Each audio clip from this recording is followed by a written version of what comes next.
I'm going to be discussing the aftermath of World War II. Bum, bum, bum, bum. With the Japanese surrender, obviously with the two bombs being dropped on them at Hiroshima and Nagasaki. Whoop, let's try this again. Two bombs being dropped on them at Hiroshima and Nagasaki, the atomic bombs being dropped on them. Japan is going to surrender, and that effectively will end World War II. Obviously, Germany surrendered several months earlier in May of 1945. Japan's going to surrender in August of 45. So the world is going to be left to rebuild cities, such major cities, especially London. You know, we talked about with the Blitz, with the bombing of British cities, that London is going to be destroyed. We're going to have, let's try that again.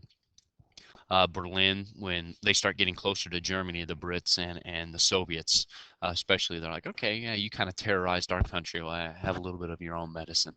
And because the Soviets obviously wanted to take revenge on the Germans for what they did to their country, the Brits obviously want to as well. And so they do terror bombings over Berlin, destroying a lot of Berlin.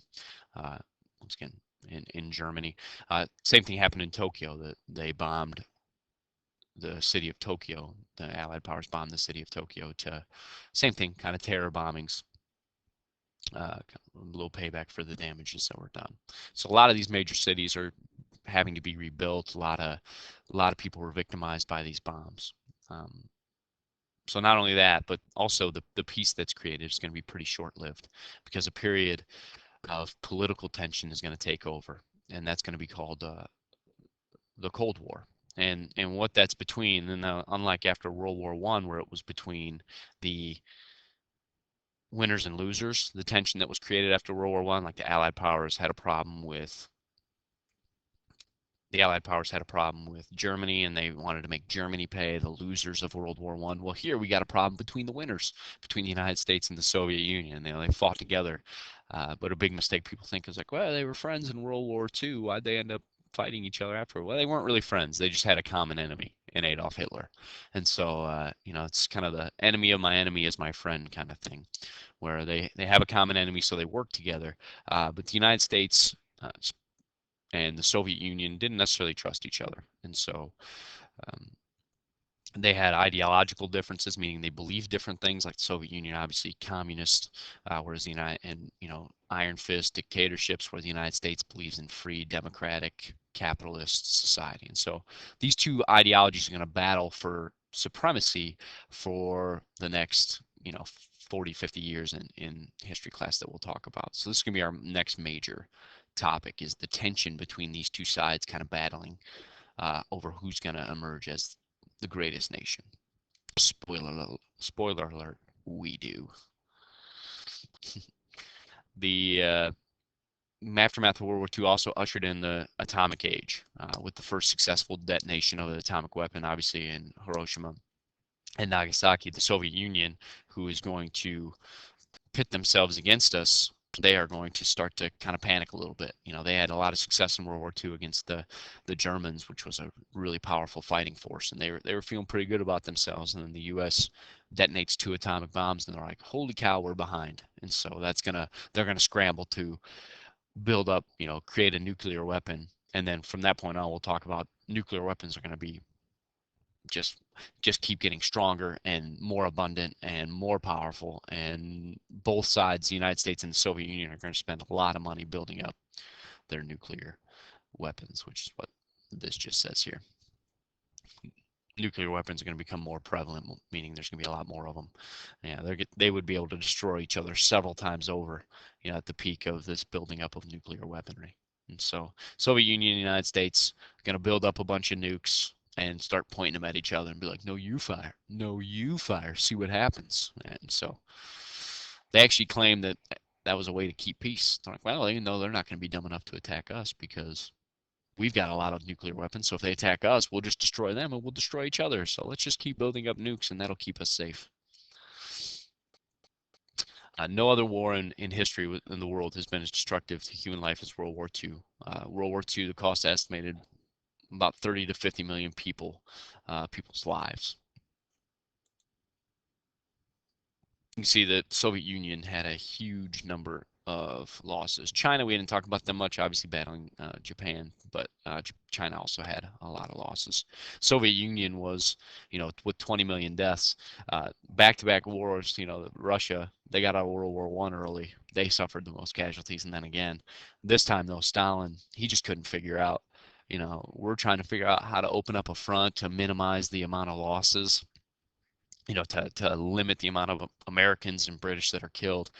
But Stalin's just such a ruthless dictator. He's like, I got millions of people dying practically, monthly, and you're worried about risking a few 100,000 soldiers. Like, yeah, he just couldn't understand the mentality of the United States and Britain, because he's just like, soldiers die. That's what they do. Open up another front, talking about the D-Day invasion. And so, death to Stalin just didn't mean anything. He just kind of thought, hey, it's a part of war. You guys need to get into the fight. And obviously, the United States and Britain, they're trying to limit, being democratic countries. They, doesn't look good, and obviously just caring for humans doesn't look good if you've got the death toll that the Soviet Union has. But once again, different ideologies, different beliefs. But that was part of the reason why they couldn't really get along too well in the war. But Germany obviously had a lot of losses as well. Again, you see the United States, civilian deaths not there because no fighting happened. The British had some due to the Blitz. Poland, 6 million. A lot of that was the Jewish population, which we'll talk about with the Holocaust. That'll be our next like mini unit before we get into the Cold War. Economic cost. Economic cost of the war, roughly $1 trillion. Once again, there's so much more destruction in this one. Like World War One mainly happened in France. There was a lot of destruction in France and Belgium and some Germany. Uh, but in terms of the total destruction of the war, World War One is nothing compared to World War Two. Because in World War Two, you got entire cities being destroyed in many different countries, like we had already talked about. So the total cost of the war is going to go it's going to skyrocket. You got millions of refugees are going to be created, millions of displaced people who lost their homes, their possessions. They face poverty, famine, despair. It's going to create people wanting to leave Europe for more prosperous countries that haven't been harmed, like the United States, Canada, Australia.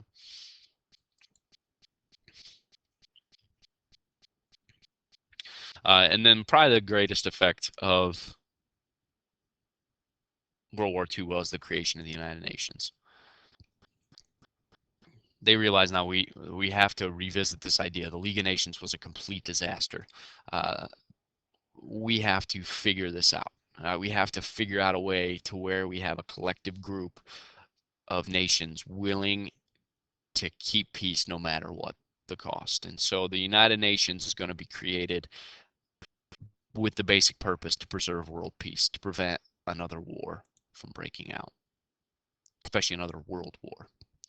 Unlike the League of Nations, the UN member nations provided military personnel to settle disputes to keep peace, had a military option, had a stronger branch. It's going to have virtually every country in the world is going to be a member. It exceeds 190 countries. I don't know what it is now. It's like 195. I don't know. Kind of changes every now and then, but obviously the League of Nations had like 60. And the UN has major countries as a part of it. Everyone's on board when you impose a sanction, economic sanction. So it's much more effective because you got more countries involved, you got more people helping in the process. The other thing that happened was the birth of Israel. Now, Britain had controlled this area called Palestine. Now, this is a pretty complex issue, but after World War II, bell's going to ring actually. I'm going to pause this and I'll come back to it in a minute. All right, picking up where we left off. Pull this up here. Once again, Israel is going to get created. The nation of Israel is going to get created after World War II. Part of it is a result of the horrors of the Holocaust. Many Jews began to immigrate out of Europe and head to Palestine because that's a place of their biblical heritage where they claim their ancestry from. Um, is Israel, back in once again, biblical days. And so Jewish immigration was unwanted by the Palestinians, who were mainly Arab Arabs. And so you got a bunch of Jews moving into the area and a bunch of Arabs that are presently inhabiting the area, and it created a lot of tension. And this tension is still going on to this day. You flip the news on, and you're constantly seeing Israel and the Palestinian Arabs. They're constantly trading forces. The Hamas group, they're constantly fighting each other. So what the UN decided to do in order to try to keep some peace, one of the early things that parts of the UN is that they decided to divide Palestine into Jewish and Arab sections, trying to maintain peace. And if you go, actually to this day, if you go, there are big walls kind of all around Israel today. Back then it was called Palestine, uh, but there are big walls all around Israel because they're trying to divide these groups because there's so much bad blood between them. And so uh, Palestine, which is going to later be renamed Israel, is going to be divided into Jewish areas and Arab areas. All right, so they can kind of have their own land and not fight with each other. And the capital, the Jerusalem there, the capital is going to be under UN control. Arabs didn't like this. They rejected this plan because once again, it used to be their territory, and now they feel like all of a sudden their territory is gone. They believe it's rightfully theirs. The Palestinian Arabs were not happy with this, and so uh, they went to war. The Israeli Jews and the Palestinian Arabs went to war, and they won, and the Israeli Jews won, excuse me, and established the nation of Israel. Uh, if you know anything about the region in the Middle East, I'm gonna go back to that map real quick. This entire area is smack dab in the middle of Muslim countries. All right, I mean, all these countries are Arab countries, and so right smack dab in the middle of that is a Jewish. This is the only Jewish nation in the world, and it's smack dab in the middle of all the Arab territories. And so there was a war that broke out after this, several years after. Neighboring Arab countries attacked Israel. It was called the 6 Days War. You might think there was, all these countries, Jordan, Lebanon, Egypt, all these countries are attacking Israel. I'm like, man, that sucks for Israel. They're going to get destroyed. Actually, Israel defeated them all as they attacked. Right? And part of that is because they've been fortunate to have the United States as an ally. We honor their sovereignty, meaning we agree that they should have their own nation, and the so we've been able to kind of show them like different weaponry and kind of help them out in that regard. But still today, I mean, Iran, there's talk today about Iran becoming a nuclear power. Well, the country that doesn't like that is Israel, and the United States, because the United States has always backed Israel. And if Iran, a Muslim, they're run by Muslims. That's called they are a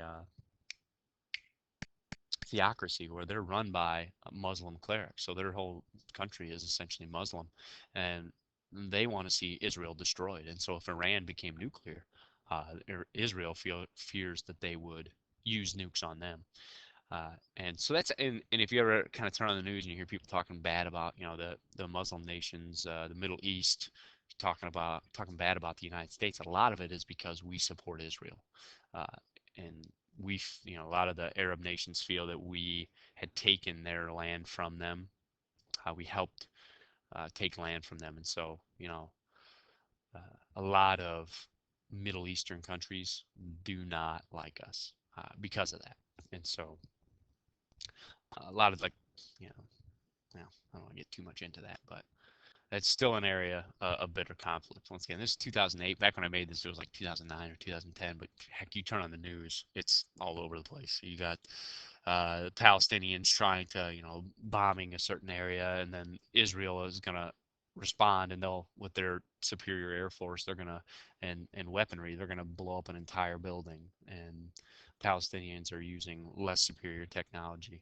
But this is just some of the destruction that is continually going on to this day, where you have death and destruction in the Middle East. as a result of Israel. And so the nation of Israel is going to get created after World War II, trying once again in part to give, as in response to the horrors of the Holocaust, giving them a place, giving the Jews a place where they can be safe and not be under someone else's control. Fearing obviously like when Hitler took over, a lot of Jews were in Germany, many were in Poland, and they were kind of forced under his control. And then obviously we'll learn what happened. We haven't learned about it yet, but obviously they were all killed. And so part of that is that they could have their own place to go. Feel really bad for that guy. So anyway, that is some of the things that happened as a result of World War II. There's other things too, like that they had to deal with once again with the building of cities. But some of it, in Germany is trying to that I didn't put on there, but just trying to eradicate Nazi ideology because kids have been growing up. Hitler took over in 33. Well, now it's 45. That's 12 years. That's 12 years of schooling. You think of kids that have been brainwashed to think the Jews are bad, Nazi ideology, blonde hair, blue eyes, eliminate inferior people. All this has been going on in Germany for 12 years. Books have been burnt that disagreed with Nazi ideology. And so just trying to get some kind of sense of normalcy back to Germany, telling them like, trying to eliminate and erase that way of thinking is it's going to be a process because you got a bunch of young kids that have been trained to think like a Nazi, and there's been a loss of culture in Germany. There's been a loss of uh, books and material, and so those are all things that has been going on, and that also has to be fixed in Germany with dealing with Nazi ideology and trying to recover some of the culture and some of the books that were destroyed during those 12 years uh, of Hitler's reign. So